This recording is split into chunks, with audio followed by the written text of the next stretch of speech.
ရန်ကုန်မြို့ရဲ့ရှုပ်ထွေးမှုတွေကနေဝေးရာကိုထွက်ခွာလာတဲ့ကားလေးပေါ်မှာတငယ်ချင်း၄ယောက်ဟာရေမောပျော်ရွှင်နေကြပါတယ်။သူတို့ရဲ့ဦးတီယာကတော့ရှမ်းပြည်နယ်ရဲ့လူသူမနီးဟဲ့တောင်တန်းဒေသတစ်ခုစီကိုပါ။ဒါပေမဲ့ဒီခရီးဟာသူတို့ရဲ့ချစ်ကြည်ရေးနဲ့ဘဝကိုထာဝရပြောင်းလဲပြတော့မယ်ဆိုတာဘယ်သူမှမသိခဲ့ကြဘူး။ မင်းခန့်အဖွဲရဲ့ခေါင်းဆောင်တည်ငြိမ်ပြီးတာဝန်ယူမှုရှိသူစပရိုဟောင်းတူရဲ့သားထက်သားကြောင့်အော်နာဂုံးတိခါကိုအသက်ထက်တံပိုးထားသူကောင်းဆက်စနောက်တက်ပြီးပျော်ပျော်နေတတ်သူဒါပေမဲ့စိတ်လိုက်မှန်ပါလုတ်တတ်တဲ့အားနဲ့ချက်ရှိလေဆိုင်းတော့ဒေထန်ကန်တောင်ပေါ်သားလမ်းပြနေအဖွဲရဲ့အားကိုးရသူစကားနဲပေမဲ့အလုတ်ညက်သက်တည်ပြသူတီဟချမ်းသာတဲ့မိသားစုကဆင်းသက်လာသူအကြောက်အလန့်နည်းနည်းကြီးပေမဲ့တငယ်ချင်းတွေအပေါ်တန်ရောစင်ကြီးသူညနေဆောင်အချိန်မှာတော့သူတို့စီးလာတဲ့ကားလေးဟာတောအုပ်နဲ့နဲ့ထဲကလမ်းဟောင်းတစ်ခုပေါ်မှာဆက်ချိုဝင်သွားပါတယ်။ဖုံးလိုက်လည်းမမိပတ်ဝန်းကျင်ကလည်းမှောင်အတိကျလာပါပြီ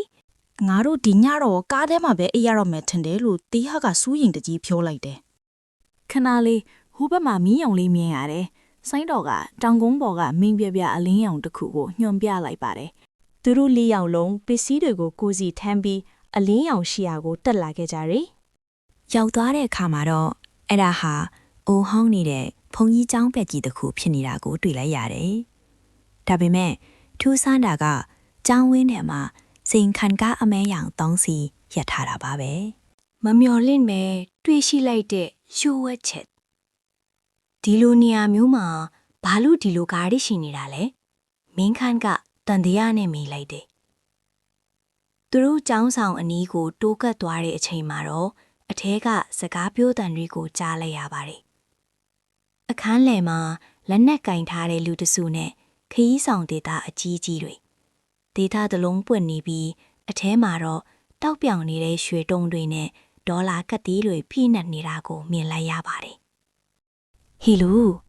မင်းတို့ဘယ်သူတွေလဲ။အနောက်ကထွက်လာတဲ့အတန်းကြောင့်၄ယောက်လုံးတုံရင်သွားကြတယ်။တင်းနဲ့မောင်တင်တိုင်းကတောဟိုရဲ့တိတ်ဆိတ်မှုကိုဖျက်ဆီးသွားပါတယ်။သူတို့ဟာရိုးရိုးခရီးသွားတွေမဟုတ်ပဲနိုင်ငံတကာရာဇဝတ်ဂိုင်းတစ်ခုရဲ့ငွေခွာချတဲ့နေရာကိုမတော်ဆရောက်ရှိသွားတာပါ